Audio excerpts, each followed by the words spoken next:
Hello there, welcome to Grand Ages Medieval. I've been meaning to play a new stretch game for a while since I stopped playing Second Strike.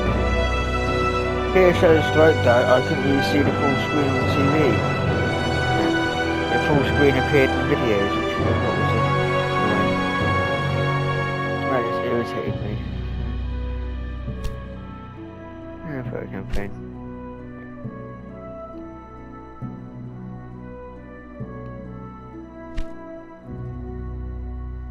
Oh, I meant to change the colour, oh well. I might as well get a reminder.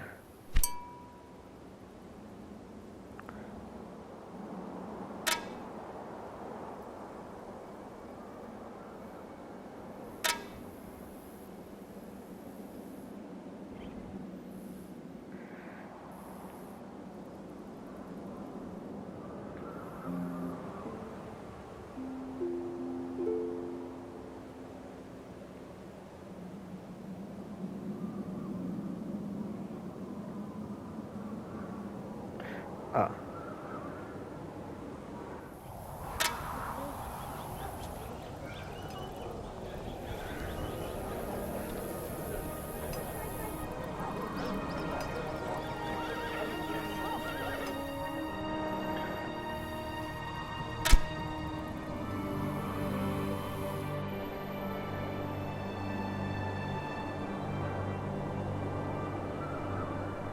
No problem.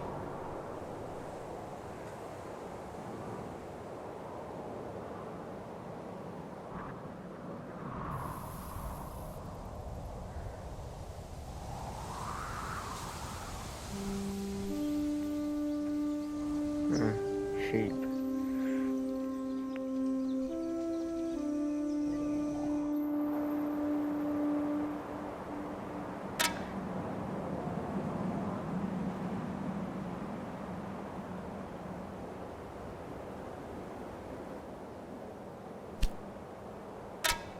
Well, I've heard much about you. Let's see how much of it is true.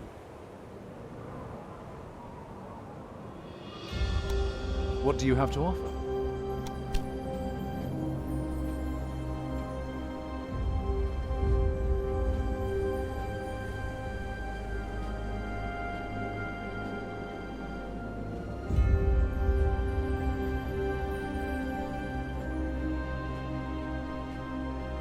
Fuck it.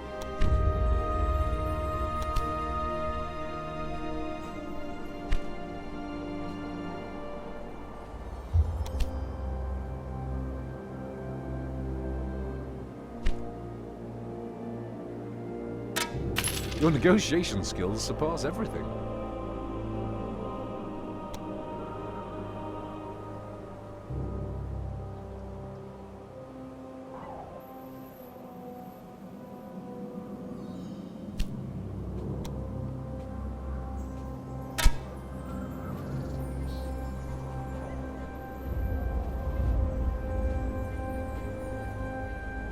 Already on the way.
Happy to oblige.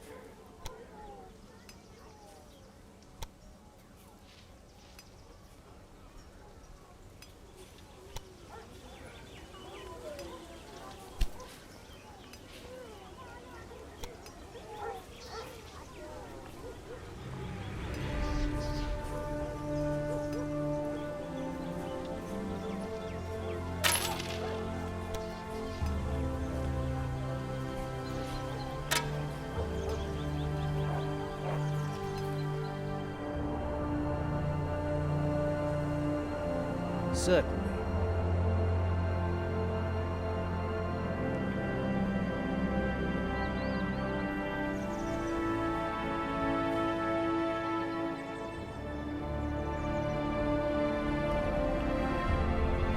Let's send him somewhere else. We're practically there. We're practically there.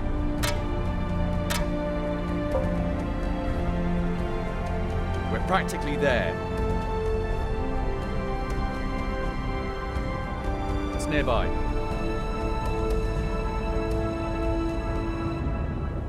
No problem.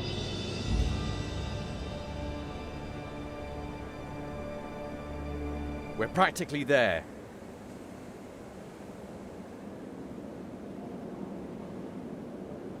Let's get on with it.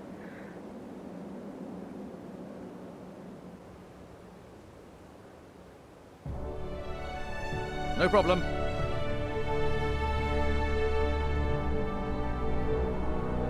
It's nearby.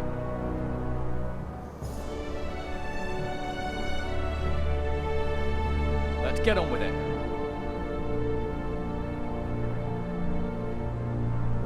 Almost there.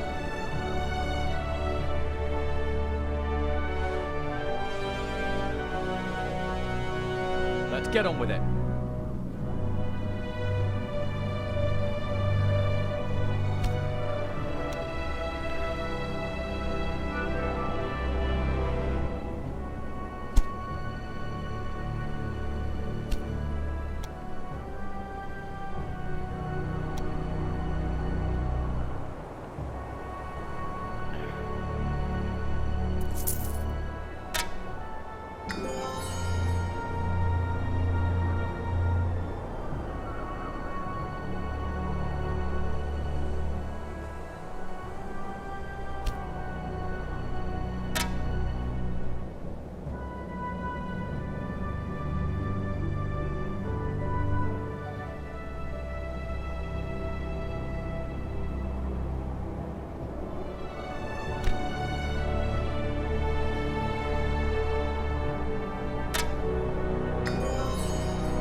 So what am I supposed to do now then?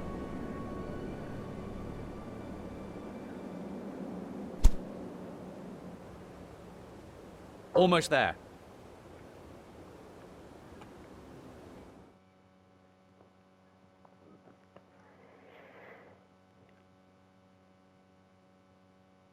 The 11th century. All of Europe is an upheaval. Bold rulers achieve new independence from churches and kings. Increasing numbers of towns that grow ever more influential arise around monasteries and dioceses. Skilled professions and trade flourish, resulting in larger markets and new inventions. Increasing numbers of people learn to read and write, and convents lay the foundation for a long tradition of academic scholarship. But it is also a time of conquest. The Moors press forth across the Iberian Peninsula all the way to the Pyrenees. At the heart of the continent, the Rhine divides the descendants of Charlemagne, who are at odds with each other, and the ancient horseback peoples in the eastern plains give rise to the new Polish, Hungarian, and Kievan Rus empires. The Viking territories now extend all the way to the Volga. Their descendants, the Normans, have conquered territories in France, Brittany, and on the Italian peninsula, and are forcing Rome to accept their conditions. To the east towers Constantinople, proud heir of the Greeks and the Romans, the center of the Orthodox Church, eternal bridge between the Occident and the Orient. For generations, the Byzantines have defied the Bulgarian rebels in the west and the Seljuks in the east from this very city. They have even been able to drive back the Normans, at least so far.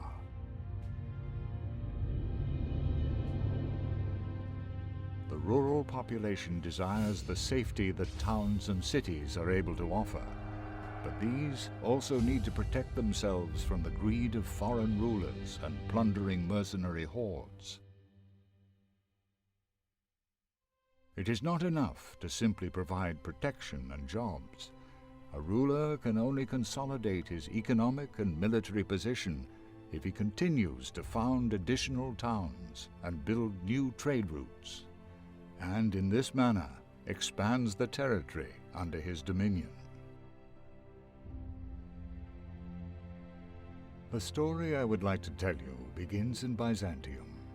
At this time, the empire controls all the territories between the Balkans and the sources of the Euphrates. Budding principalities, most of which are ambitious and unscrupulous. In the Senate of the capital city, Constantinople, their representatives are embroiled in a constant power struggle with the emperor.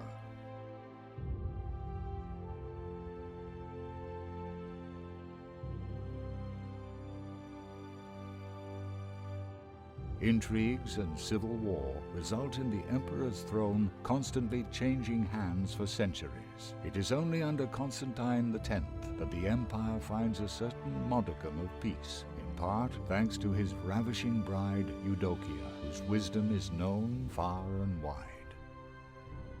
The hero of our story grew up in Sofia, far away from the imperial court, but his rise to power will be unparalleled.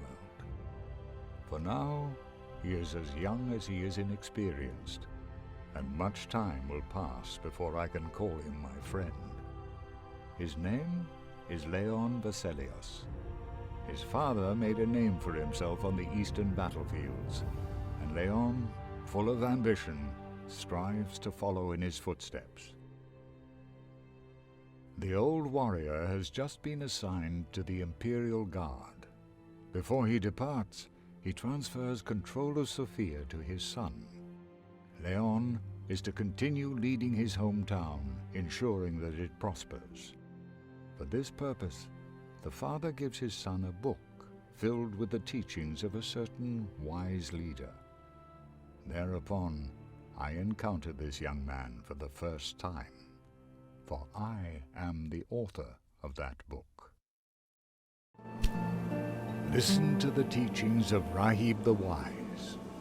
Your town is the ground on which your glory thrives, and happy is he who finds treasure on this soil. Once you have a town, quickly build businesses to create jobs. Show your subjects that your towns prosper and are not simply instruments of war.